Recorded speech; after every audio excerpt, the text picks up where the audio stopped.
Et bonsoir ou rebonsoir, merci d'être avec nous pour ce dernier débat de la soirée consacré à ces élections législatives anticipées. Juliette Micheneau de France Bleu Pays d'Auvergne est toujours à mes côtés pour animer ces échanges. Dimanche, on vote à nouveau pour élire nos députés sur cette troisième circonscription du Puy-de-Dôme. 3 candidats sont encore en lice. Une triangulaire donc, qui oppose la députée sortante Modem, Laurence Vichnievsky, pour Ensemble pour la République, l'écologiste Nicolas Bonnet du Nouveau Front Populaire et enfin le Rassemblement national Alexandre Lassalas, suppléant de la candidate RN Nadine Pers, absente pour raison de santé, la représente ce soir sur ce plateau. Bonsoir à tous les trois et merci d'être avec nous. Alors avant de débattre, Juliette, vous allez nous présenter cette troisième circonscription du Puy-de-Dôme. Oui, c'est sans doute la plus hétérogène, baptisée Clermont-Montagne, puisqu'elle couvre à la fois l'ouest et le sud-ouest du centre-ville clermontois, mais aussi une partie ouest de la métropole, Chamalières, Royat, Beaumont. Et pour la partie montagne, elle inclut le Puy-de-Dôme, une bonne partie de la chaîne des Puys et tout le Sancy, en descendant jusqu'à Saint-Amand-Talande, Champé, jusqu'à flirter avec les monts du Césalier et la limite sud du département, à Onza-le-Luguet. Un territoire hétérogène, je le disais, et vaste, où se mêlent des enjeux urbains et périurbains pour la couronne clermontoise, et puis des enjeux agricoles et surtout une grosse part de l'économie qui repose sur le tourisme entre les stations de montagne du Sancy, la chaîne des Puys et son label UNESCO, ou encore le thermalisme. Cette troisième circonscription du Puy-de-Dôme compte 124 000 habitants, une population qui est stable. Historiquement, c'était celle de Valéry Giscard d'Estaing, conservée par son fils Louis jusqu'en 2012, et sa défaite face à l'écologiste Daniel Auroy. C'est la Modem Laurence Vichnievsky qui lui a succédé en 2017 et qui brigue donc aujourd'hui un troisième mandat. Voilà, merci Juliette. Ce qui nous amène donc à revoir les résultats de ce premier tour des législatives. Et dimanche dernier, Nicolas Bonnet, vous êtes arrivé en tête comme en 2022 avec 31,7% des voix pour le Nouveau Front Populaire, devant Laurence Vichnievsky qui avait deuxième avec 26% des voix.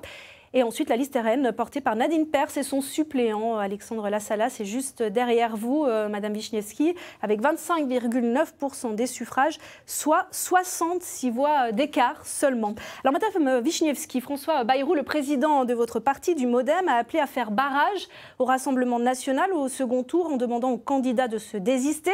Chaque fois qu'il y a danger, je cite, vous êtes donc maintenu, vous estimez qu'il n'y a pas de danger sur cette circonscription ? Alors, je voudrais donner une précision avant de répondre à votre question, mais je crois que j'y répondrai de cette manière. Je voudrais dire que depuis hier, mon suppléant et moi-même recevons des centaines de mails et de messages sur les réseaux sociaux qui s'apparentent à un harcèlement organisé. Je me réserve d'ailleurs de déposer plainte du chef de cyberharcèlement. Bref, ces messages, pour certains insultants, voire menaçants, m'enjoignent de me désister au profit de M. Bonnet. Une pétition a même été lancée sur Internet aux mêmes fins. Écologistes d'Auvergne. Je voudrais dire que tout cela a été fait à l'initiative de M. Bonnet, au prétexte d'un risque, évidemment, d'un risque Rassemblement national. Mais il n'y a aucun risque Rassemblement national dans la circonscription. Le seul risque, c'est celui que je vous batte, M. Bonnet, et vous en avez peur. Je peux le comprendre. La République, ce sont des élections libres où les électeurs votent pour le candidat de leur choix. Monsieur Bonnet, vous vous réclamez du Front républicain, mais vous n'êtes pas républicain. Vous avez été investi par Europe Écologie Les Verts, mais je le regrette, vos méthodes font de vous un candidat éléphiste. On le laisse répondre ? Oui, bien sûr. Alors, effectivement, les jeunes écologistes ont décidé de faire cette pétition parce que nous, on a identifié une chose. C'est le fait qu'aujourd'hui, les électeurs, les Républicains, il y a eu un sondage national, se reportent à 60% en moyenne sur le Rassemblement national et à 40% sur la majorité, l'ex-majorité présidentielle, le camp présidentiel. Ce qui fait qu'effectivement, si ce report a lieu, c'est le Rassemblement national qui triomphe sur notre circonscription. Donc, alertés par ça, les jeunes écologistes ont fait le choix de lancer cette pétition. Après, évidemment, on a le droit de lancer des pétitions. Moi, je ne suis absolument pas au courant et je ne cautionne absolument pas des messages qui seraient liés. Je ne cautionne aucun message qui serait lié à du harcèlement ou qui serait lié à de l'insulte. Enfin, je trouve ça hallucinant de dire que j'organiserais ce genre de choses. Les jeunes écologistes décident de faire une pétition. Je ne vois pas ce qu'il y a de choquant. Si vous voulez porter plainte contre eux parce qu'ils font une pétition, c'est votre droit. Après, je n'ai rien à voir. Vous avez relayé cette pétition sur les réseaux sociaux ? La pétition, oui, mais j'ai absolument aucun moment j'ai relayé des insultes ou des menaces. Enfin, alors là, ça, c'est de la pure calomnie. Mais calomnier, peut-être il en restera quelque chose. C'est comme ça que vous fonctionnez, il n'y a pas de problème. Hein. Ce n'est pas la première fois, de toute façon. Monsieur Lassalas, vous souhaitez répondre? J'ai vu que vous acquiesciez tout à l'heure à ce que disait... Oui, parce que moi j'ai souvent eu des menaces aussi, parce que j'avais exprimé une opinion. J'étais RN, donc bon... sur le secteur de Rochefort, apparemment, ça ne plaît pas du tout, quoi, à certaines personnes. Et pourtant, là, en termes d'élection, a priori, le RN oui. est plutôt soutenu aujourd'hui. Est-ce que vous avez l'impression que le regard a changé? Dans les gens qui vous soutiennent, il y a des gens qui ne sont pas républicains. Hein. Dans les vôtres aussi, rassurez-vous. Peut-être, mais en tout cas, je peux vous dire vous avez la Confédération paysanne. Hein, ils ne sont pas républicains. Là. Non, ils ont incendié des exploitations agricoles. Pourquoi? Dans le secteur, notamment dans les Combrailles. Chez Patrick Pellissier. À ma connaissance, ils ne me soutiennent pas. On va faire attention à nos propos. Mais enfin, bon, je le dis, j'ai pas de preuves, mais j'ai de... Alors, s'il n'y a pas de preuves, vaut mieux pas... Oui, mais il y a plusieurs personnes qui... Mais là, on est assez en colère. Sur ce système, faire barrage au Rassemblement national... On se fait insulter qu'on n'est pas républicain parce qu'on est RN, alors bon, moi, j'ai jamais commis de choses non républicaines, jamais de propos antisémites, ni d'agression, ni de menaces. Et là, aujourd'hui, on voit... Regardez ce qui se passe. Moi, j'ai une fille qui a 20 ans, j'ai pas envie qu'elle se fasse agresser ou violer dans la rue. Quoi. Mais personne n'a envie de ça, monsieur. Voilà, oui, j'espère bien. Voilà, vous avez ces gens-là de votre côté. Non, j'ai pas ces gens-là de mon côté, monsieur. Non, les gens qui font des ratonnades et qui agressent les gens et qui sont antisémites, ils sont de votre côté, monsieur. Donc arrêtons les calomnies. On est là pour avoir un débat. On est là pour avoir un débat apaisé entre nous. Il y a des gens dans la société. Il y a des gens dans la société, monsieur. Des agriculteurs, des ouvriers. Il y a des gens dans la société. Il y a des gens dans la société qui ne respectent pas suffisamment les candidats que nous sommes. Moi, je le déplore. Par contre, ici, on est là pour avoir un débat d'idées. On n'est pas là pour s'invectiver ou considérer qu'on est responsable du fait qu'une personne sur les réseaux sociaux, ou plusieurs, ait des propos totalement inadaptés. On n'est pas responsable des gens qui sont sur les réseaux. Il faut arrêter. Hein. Mais c'est vrai qu'il y a souvent, si on prend certaines positions politiques, on est victime de harcèlement. Quoi. Allez, on revient au fond. Vous êtes d'accord? Ouais. Allez, aux préoccupations des Français, des habitants, c'est bien sûr ce qui nous concerne, nous, ce soir, et votre circonscription Clermont-Montagne. On va se pencher justement sur l'agriculture de montagne. La commune de Besse a créé en 2016 une régie municipale pour la défense de l'agriculture de montagne, pour accompagner les professionnels du secteur. Alors, Laurence Wichniewski, ces questions de l'usage de l'eau, de l'élevage notamment, font aussi partie de vos priorités pour le Puy-de-Dôme. C'est ce qui est indiqué sur votre profession de foi. Quel est l'enjeu? Comment on s'y prend? Je pense que l'eau est effectivement un enjeu majeur, d'ailleurs pas seulement dans cette circonscription. Il y a eu à Murat, il y a peu de temps, une discussion, des échanges parfois assez fermes hein, sur l'idée de pouvoir embouteiller plus d'eau de source. Et en réalité... au terme de ces échanges, cette idée a été abandonnée. Moi, je suis favorable, s'agissant de l'usage de l'eau, effectivement, à une concertation entre les différents usagers, sous l'égide, effectivement, de la préfecture, même si ce n'est pas elle qui, à mon sens, doit décider. Alexandre Lassalas, vous êtes agriculteur, oui. Vous le disiez, de vaches allaitantes, éleveur de vaches allaitantes. Moi, je n'utilise pas d'irrigation, mais c'est vrai que je suis assez révolté quand je vois que les gens manifestent contre des retenues d'eau pour les agriculteurs qui les nourrissent, et quand on tolère, par contre, des retenues d'eau pour les canons à neige, à Super-Besse ou ailleurs, ou pour des barrages hydroélectriques. Alors, je ne vois pas pourquoi, pour l'irrigation, pour les agriculteurs, ça fait... Vous avez un sentiment d'injustice sur ce sujet-là? Surtout que là, dans le projet, ils veulent mettre des panneaux solaires dessus, quoi. Donc, ils produiront de l'électricité. Moi, vous parlez du projet qui est sur la 4e circonscription du Puy-de-Dôme. Moi, je trouve pas qu'il est... C'est Noanon. Pardon? Il est Abillon. Oui, Abillon. Moi, je ne comprends pas qu'on soit contre ce projet-là. Enfin, voilà, c'est une autre circonscription, mais bon, le sujet de fond est intéressant quand même. Monsieur Bonnet, sur l'eau. Il est intéressant. Sur l'eau, moi, je suis aussi, on va être d'accord, sauf que le problème, c'est que ça n'a pas été fait pendant les 7 ans de monsieur Macron, mais on est complètement d'accord sur le fait qu'il faut qu'il y ait une gouvernance de l'eau qui soit beaucoup plus citoyenne. Aujourd'hui, cette gouvernance de l'eau, il y a des lois qui, normalement, définissent des priorités d'usage. C'est d'abord l'alimentation en eau potable des populations. Ensuite aussi, les milieux naturels doivent avoir suffisamment d'eau pour être vivants. Ensuite seulement arrivent les usages agricoles, puis industriels, comme par exemple l'embouteillage. Donc évidemment, c'est une très bonne chose que la commune de Muralcaire ait décidé de renoncer à la vente d'une partie de son eau pour la mise en bouteille avec Aquamark. C'est une très bonne chose. Mais malheureusement, aujourd'hui, on est toujours sur une gouvernance qui est pilotée par les préfectures, donc par l'État, Et moi, j'aurais aimé que pendant 7 ans de pouvoir d'Emmanuel Macron, on change ce genre de choses, que ça devienne beaucoup plus citoyen. Ça forçait de constater que ça n'a pas été le cas. C'est une ressource qui est de plus en plus rare, donc c'est important de la préserver et de mettre en responsabilité les habitants de choisir à quel usage elle doit être destinée. Vous souhaitez répondre ? Murat est l'exemple du contraire. Et il y en a eu, il y a un précédent, puisque comme vous n'êtes pas encore, je dirais, député, si vous devez l'être, il y avait eu une mise en commun des différents usages de l'eau à l'initiative du précédent préfet, Philippe Chopin. Alors, comme vous vous projetez justement dans l'hémicycle, on va peut-être revenir sur le premier sujet qu'on n'a pas évoqué. Vous parliez de harcèlement parce que vous êtes donc maintenu pour ce second tour. Vous comptez sur les reports de voix, c'est ce que vous avez annoncé sur notre plateau même, ici dimanche soir. Vous êtes donc confiante et c'est pour ça que vous êtes maintenue. C'est quoi la raison de ce maintien ? Mais oui, absolument. Je veux dire, je ne suis qu'à 5 points de M. Bonnet. Je dispose de réserves de voix et je veux à nouveau remercier les Républicains et Marianne Marchi qui, effectivement, me soutiennent pour ce deuxième tour, me soutiennent publiquement. Donc j'ai effectivement des réserves de voix. Est-ce que ça suffira ? Parce qu'a priori, les électeurs RN sont convaincus de leur choix. Je ne lis pas dans la boule de cristal. Je vous réponds simplement que je suis confiante car j'ai des réserves de voix. Mais après, les électeurs sont libres une fois dans l'isoloir. Bien sûr, nous ne sommes pas propriétaires de leur voix.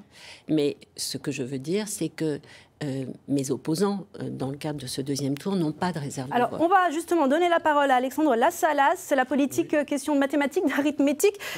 Si on jette un œil justement aux résultats, vous, en termes de réserve de voix, c'est assez mince. Comment vous comptez faire ? Peut-être le candidat reconquête, mais c'est 0,89%, le score de Patrick Finotto. C'est mince. Après, les électeurs choisiront en fonction de ce qu'ils veulent, quand même. C'est-à-dire que là, il n'y a pas de campagne particulière, il n'y a pas d'action, il n'y a pas de voix à aller chercher d'ici dimanche. Non, après, il y a 3 choix là qui sont assez clairs, donc après, ils se détermineront. Alors, vous pensez que ce sera la même physionomie qu'au premier tour, finalement, si... Je ne sais pas, quoi. Donc, vous ne comptez pas gagner, en fait ? C'est les électeurs qui choisiront, quoi. Moi, je suis le suppléant, donc Ok. Ils feront comme ils voudront, quoi. Monsieur Bonnet ? Aujourd'hui, on constate à l'échelle nationale qu'il y a 2 dynamiques. La dynamique que je combats en faveur du Rassemblement national et la dynamique que nous portons collectivement au niveau du nouveau Front populaire. Donc les reports de voix, on ne les maîtrise pas. Les gens vont être libres de faire ce qu'ils veulent. Ça se saurait s'il suffisait de dire à nos électeurs, quand on n'est pas au second tour, votez pour tel candidat, ils le feront. La statistique nationale, je l'ai donnée tout à l'heure. Les électeurs des Républicains se reportent à 60% en moyenne sur le Rassemblement national, à 40% en moyenne sur le camp présidentiel. Si cette proportion s'applique, c'est le Rassemblement national qui gagne l'élection sur notre circonscription. Donc Mme Wijewski joue à la loterie l'élection de notre circonscription. Je trouve ça particulièrement dangereux. C'est pour ça qu'étant dans la dynamique, l'autre dynamique, celle qui n'est pas celle du Rassemblement national, celle qui est la dynamique républicaine, portée par le nouveau Front populaire, j'appelle les électeurs à se porter sur ma candidature s'ils ne veulent pas que le Front national remporte cette circonscription. Monsieur Bonnet applique ou souhaite appliquer, parce qu'elle pourrait lui être favorable, je dirais, une dynamique qu'il dit nationale, qu'il dit résulté de sondages nationaux. Moi, je n'ai pas les mêmes échos localement. Je n'ai pas les mêmes échos localement. Vous ne voyez pas l'effondrement de votre camp. Est-ce que vous avez eu des soutiens très précis, très publics? Christophe Serre a appelé aussi... en tout cas, fait part de son soutien, parce que moi aussi, je pense que nous ne sommes pas propriétaires des voix des électeurs, quel que soit leur vote. Est-ce qu'aujourd'hui, on vous a reproché de vous être maintenu au sein de votre propre camp ? Mais absolument pas. Je vous rappelle que je suis deuxième. Dois-je... Deuxième, à 66 au coude avec le Rassemblement national, madame. À plus de 5 points d'écart avec moi. Mais monsieur Bonnet, reportez-vous aux élections de 2022, puisque vous étiez... C'est plus en 2022, madame. Vous savez, si on était en 2022, Emmanuel Macron ne serait pas élu. Nous étions déjà opposants. Donc, il faut se reporter en 2022. C'est passé beaucoup de choses depuis 2 ans, madame. Et se rendre compte que je peux être confiante et qu'évidemment, mais personne dans mon camp n'a juste émis l'idée que je me désiste. Au contraire, et d'ailleurs au sein de la circonscription, j'en connais qui l'ont émis pourtant, madame. Au sein de la circonscription aussi, j'ai reçu beaucoup de messages que je ne vous ai pas transmis pour vous harceler, lesquels me poussaient à me maintenir. Allez, on revient aux préoccupations il y a quand des même Français. trois choix qui sont très différents. Et donc, bon, je pense que les électeurs trancheront parce qu'ils n'ont rien à voir. Hein. Justement, qu'est-ce qui fait la différence si on revient sur le sujet de cette circonscription? Les programmes. Alors justement, mais pour la circonscription, quel sujet, quelle proposition? On a vu la ruralité, après il y a aussi le côté urbain. On a en tout cas adressé une égalité entre le candidat du Rassemblement national de l'extrême droite et moi-même, en préférant jouer à la loterie notre circonscription. Je respecte le vote de tous les électeurs. Mais moi aussi, même s'il ne correspond pas à mes convictions. Ah, très bien. Donc le barrage républicain, ça ne vous parle pas. Le front républicain, ça ne vous parle pas. C'est ce qui s'est fait dans beaucoup de circonscriptions et qui est appelé par vos responsables nationaux. Ce sont des électeurs à part entière. Tout à fait. Et il faut entendre ce vote. Et il faut savoir, et pour cela... Vous n'avez pas su l'entendre, puisque ça fait 7 ans que vous échouez. Et vous faites monter le Rassemblement national. Parce que jusqu'à maintenant, nous n'avons jamais vu votre candidate, nous n'avons jamais pu débattre avec elle. Donc je pense que c'est une bonne chose, parce que vous pouvez débattre aujourd'hui, justement. Moi, j'étais là pour dire aussi le ras-le-bol agricole, qu'on est un peu au bout du rouleau. Voilà, donc bon... Quelles sont les autres priorités alors? Et pourtant, pardonnez-moi, vous voyez, par exemple, sur l'élevage, il y a eu un plan de relance très conséquent à la suite de la Covid. Le Puy-de-Dôme en a bénéficié, et notamment les éleveurs, à certains égards. Est-ce que c'est exact? Parce que moi, est-ce que vous l'avez en tout cas perçu de cette manière? Parce que moi, ce que je souhaite, c'est discuter avec... tous ceux qui votent aussi pour votre parti, alors que je ne partage pas vos convictions, parce que s'ils ne viennent pas me voir spontanément, ces électeurs, pour me dire ce qu'il en est. Aussi, donc, oui, le problème, l'agriculture, souvent c'était des petites exploitations, on est en individuel. Donc à un moment, il n'y a plus personne pour vous aider, vous êtes tout seul, moi j'ai 70 hectares, donc on est un peu en fin de course, quoi. Donc bon... Voilà. Mais alors, quelle solution propose le Rassemblement national, justement, à la fois pour les éleveurs, mais aussi pour les territoires ruraux? Voilà, donc les solutions portées par Jordan Bardella sont intéressantes, notamment pour l'eau, pour diminuer les contraintes qui pèsent sur les exploitations, parce qu'elles ne sont pas tenables. Il y a beaucoup de choses. Moi, je vois, dans le bio, des fois, j'ai essayé d'utiliser des produits bio. Bon, ça y fait rien, je suis obligé de passer après autre chose. Je vois, par exemple, je n'ai pas de certificat, donc je n'ai pas le droit d'utiliser de désherbants comme le Roundup maintenant. J'ai essayé celui qui est bio, mais bon, c'est zéro, ça fait comme si ça fait rien. Donc les mesures, c'est moins de normes, autoriser plus de pesticides ou plus de produits? Pas autoriser plus de pesticides, mais bon, utiliser les produits quand ils ont une efficacité. C'est ça, parce que sinon... Si le programme de Mélenchon, des écologistes, est appliqué, bon, là, c'est clair, on arrête, on ferme, on s'en va et on part en vacances. Voilà.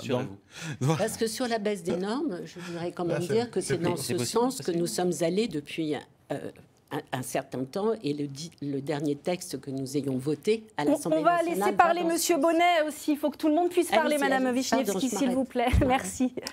Oui, le problème des normes, c'est qu'elles n'ont pas été accompagnées actuellement. C'est-à-dire, évidemment, on ne peut pas dire aux agriculteurs on arrête tous les pesticides du jour au lendemain, ou dire de toute façon ça sera dans 2 ou 3 ans, mais ne rien prévoir pour les accompagner et leur permettre d'en sortir.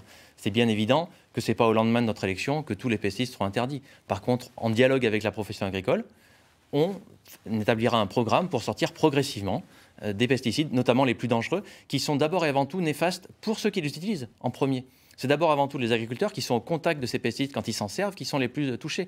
Et après, évidemment, l'environnement, et via l'environnement, la population, à travers l'eau, à travers l'air. Donc c'est bien évident qu'il faut être volontariste sur ces questions-là. Mais ça ne se fera pas contre les agriculteurs, ça se fera avec les agriculteurs. Dans le programme de Jordan Bardella, il est question de développer les circuits courts. Alors vous êtes finalement d'accord sur ce point avec le Rassemblement national? On ne peut pas être en désaccord sur tout. Et évidemment, les circuits courts, on les porte depuis bien plus longtemps d'ailleurs que c'est dans le programme du Rassemblement national, c'est évident. Il faut aujourd'hui qu'on relocalise notre alimentation, qu'on aille vers plus d'autonomie alimentaire. Ça veut dire déjà une diversification. On est un territoire qui est capable de produire tout, en fait, ce dont on a besoin, puisqu'on a une partie plaine, on a une partie montagne. Aujourd'hui, c'est très spécialisé. On peut avoir davantage d'échanges entre la plaine et la montagne, justement pour aller vers l'autonomie alimentaire. C'est ça qu'il faut qu'on travaille. Et derrière, une fois qu'on a plus d'autonomie alimentaire, la distribution en circuit court est ce qui garantit à coup sûr un revenu décent pour les agriculteurs et qui permet à tout le monde d'avoir accès à une alimentation de qualité et locale. Vous êtes convaincu, M. Lassalas? Moi, je suis un peu sceptique parce que les solutions proposées par les gens urbain et ce que veulent les ruraux, bon, il y a un certain décalage qui est de plus en plus grand. Mais bon. Vous pensez qu'on vote plus Rassemblement National dans les milieux ruraux, justement, parce que vous vous sentez plus isolé, plus seul? Maintenant, ils votent Rassemblement National dans le monde. Qu'est-ce qu'on vous dit? Parce qu'ils ont le sentiment d'être incompris, que les solutions proposées ne leur correspondent plus, quoi. Alors comment ces populations seraient réconciliables? En plus, sur cette circonscription, par exemple, vous avez les gens justement une zone utilisent beaucoup montagne, l'automobile en monde rural. Alors ils voudraient des baisses sur les prix des carburants. Alors bon, les gens qui sont en ville, ils ont beaucoup de transports en commun, ils n'ont pas... Comment on réconcilie alors ces deux aspects? Justement, sur cette circonscription, vous avez Clermont et le Sancy. Je voyais, sur votre programme l'autre fois, vous mettez favoriser, je crois, une agriculture paysanne et vivrière. Mais bon, ça veut dire retourner à une agriculture du tiers-monde, quoi. Ah ça non. Je peux vous expliquer si vous voulez, mais c'est pas le tiers-monde. Personne n'en revient. Non, paysanne, ça veut dire qu'on habite son territoire et qu'on nourrit son territoire. Oui. C'est ça que ça veut dire paysanne. Oui, voilà. Ça veut dire qu'on n'est pas sur une agriculture industrielle où on a des bêtes par centaines, voire par milliers. Mais ici, il n'y a pas d'agriculture, quasiment pas. Ici, on est sur une agriculture déjà qualitative, extensive, de montagne. Mais le programme, il est national. Et vous n'ignorez pas qu'il y a quand même des endroits en France où on a de l'élevage ultra intensif, avec énormément d'animaux qui sont enfermés toute la journée dans des bâtiments. C'est pas le cas de la 3e circonscription. Mais bon, le problème, il y a plein de choses. Au niveau de l'État, on prend des lois pour toute la France. Il y en aura de plus en plus. Parce que mais oui. Alors, vous êtes la députée sortante, Madame Wiśniewski. On entend la colère du monde agricole par le biais de Monsieur Lassalas ce soir. Est-ce que la circonscription, Juliette l'a dit et redit, elle est à la fois rurale mais aussi urbaine, Clermont-Ferrand-Ouest, Sud-Ouest, Chamalières, Roya, ce ne sont pas les mêmes préoccupations. À Chamalières ou Roya, les communes où vivent les habitants les plus fortunés du Puy-de-Dôme, selon le rapport sur les riches en France réalisé par l'Observatoire des inégalités. Comment on fait pour répondre aux attentes de chacun? Alors, moi, je crois que tout le monde doit vivre ensemble et que lorsque l'on prend une mesure, elle doit être équilibrée, je dirais, pour les uns et pour les autres. Alors, je voudrais qu'on discute peut-être un peu du programme, parce qu'on n'en a pas beaucoup discuté des programmes des uns et des autres, pardon. Alors, quelle est votre priorité? Notamment sur le pouvoir d'achat. Je pense que la meilleure des solutions et le meilleur moyen de conduire une politique sociale en France, c'est de ne pas augmenter les impôts et de ne pas en créer de nouveaux. Et ça, c'est ce que nous souhaitons, c'est ce à quoi nous nous engageons. Je veux dire, c'est ne pas... refiscaliser les heures supplémentaires, parce que ce serait une baisse de revenus pour tous, je dirais, sur la circonscription. Ce n'est absolument pas le programme de mes deux opposants. Et ben on va leur donner la parole, justement, Monsieur Bonnet. Leur idée, c'est d'augmenter beaucoup les impôts, sinon on ne peut pas financer. Comment on fait, votre politique fiscale? Déjà, on augmente les salaires, c'est la base de tout. Donc, on commence par le SMIC à 1 600 € net. Ensuite, on diminue l'impôt sur le revenu pour les 92% des personnes les plus défavorisées. Enfin, en 92%, on ne peut même pas te parler défavorisées. En tout cas, 92% des personnes les moins riches. Et par contre, pour les 8% les plus riches, on remet plus d'impôt sur le revenu avec une plus grande progressivité. Ça leur permettra quand même de vivre et ça permettra de mieux contribuer au partage de la richesse. Et surtout, si on ne dégage pas davantage un peu de recettes, je ne vois pas comment on met plus de services publics. Aujourd'hui, on a besoin de remettre des moyens dans le service public, de l'éducation, de la police, de la justice, de l'éducation, j'ai perdu. De la santé. Excusez-moi, exactement, de la santé, tout à fait, on est d'accord là-dessus. Mais en fait, on ne peut pas mettre plus de moyens sur le service public si on n'a pas plus, si l'État n'a pas plus de moyens. Et il faut qu'il y ait plus de partage. C'est quoi la solution? Moi, je suis pas un spécialiste dans la fiscalité, là, bon, pour répondre sur ça, quoi, mais bon. Alors, il y a une chose qu'on peut dire, c'est que si on augmente beaucoup, je veux dire, et c'est une idée que j'entends et que je comprends très bien, les impôts des très riches, d'abord, ça suffit pas pour financer toutes les mesures qui sont proposées par les deux programmes de mes deux opposants, loin de là. Et ensuite, ceux-là ont malheureusement les moyens de l'évasion fiscale, les moyens de délocaliser, je dirais, leurs entreprises. C'est un aveu d'impuissance. Est-ce que le gouvernement a les moyens de lutter contre l'évasion fiscale? Alors, bien sûr. Et d'ailleurs, je vous ferai observer que l'année dernière a été l'année record s'agissant des mises en recouvrement. Plus d'une dizaine de milliards de têtes, je crois que c'est 17 milliards d'euros mis en recouvrement, sous réserve parce que les chiffres, bref. Mais en tout cas, cette lutte contre les fraudes fiscales. Mais madame, pardonnez-moi, ce n'est pas un aveu d'échec, c'est une lucidité sur un constat de ce qui se passe lorsqu'on prend des mesures de ce type, puisqu'on a déjà cherché à le faire. Et donc, on a déjà le résultat. Pendant 7 ans, vous n'avez cessé de creuser les inégalités. Il faut qu'on rééquilibre la parole. Pendant 7 ans, je disais à M. Bonnet qu'il est jeune, moi j'ai connu 81 et la rigueur apprend 83. Les inégalités, vous n'avez cessé de les creuser pendant 7 ans, justement parce que vous n'avez pas le courage d'aller chercher l'argent auprès de ceux qui en ont beaucoup, voire qui en ont plus. Le politique était opposé à la suppression de l'impôt sur la fortune. Vous étiez peut-être opposé, n'empêche que vous êtes dans un gouvernement, vous avez accompagné un président qui a supprimé l'ISF, qui a fait la flat tax, qui fait que le capital contribue moins que le revenu. Donc ça, c'est pas la France du travail, je suis désolé, c'est la France de ceux qui possèdent. Je suis d'accord avec vous là-dessus. Mais n'empêche que vous... Alors dans ce cas-là, rejoignez mon programme, il n'y a pas de problème. Et si je peux finir, moi je parle de ce que vous avez fait. Je ne parle pas de ce que vous pensez. Après tout, on ne sait pas ce que vous pensez. On sait ce que vous avez fait. Par contre, vous avez été au pouvoir pendant 7 ans. Et la chose que vous avez voté. Par exemple, vous n'avez pas voté la proposition de loi d'André Chassaigne qui visait à garantir un revenu minimum pour les agriculteurs. Je suis désolé, on ne peut pas considérer que c'est social de ne pas vouloir voter ce genre de proposition de loi. Donc, à un moment donné, nous, on est pour un partage volontariste des richesses. On ne renonce pas aujourd'hui à partager les richesses de façon volontariste et pour développer les services publics, aller chercher plus de moyens, non pas auprès des plus pauvres, mais bien auprès des plus aisés. Je vous coupe pour vous redonner tout de suite la parole. On est déjà à la fin de ce débat et ainsi on a décidé le tirage au sort réalisé avant de rentrer en plateau. Votre nom est apparu le premier mieux, Monsieur Bonnet, c'est donc à vous. Vous avez 1 minute pour conclure. Très bien. Chères citoyennes, chers citoyens, au soir du premier tour, Emmanuel Macron et ses alliés se sont effondrés et ne sont plus en mesure de gouverner la France. Dans notre 3e circonscription du Puy-de-Dôme, avec le nouveau Front populaire, je suis arrivé en tête du premier tour. Je suis aujourd'hui le seul capable de repousser l'extrême droite. Pourquoi ? Parce que l'extrême droite talonne la candidate du camp présidentiel. Et bien malin celui qui prétend connaître le report des voix à l'heure où une partie des dirigeants de la droite républicaine font alliance avec les dirigeants du Rassemblement national.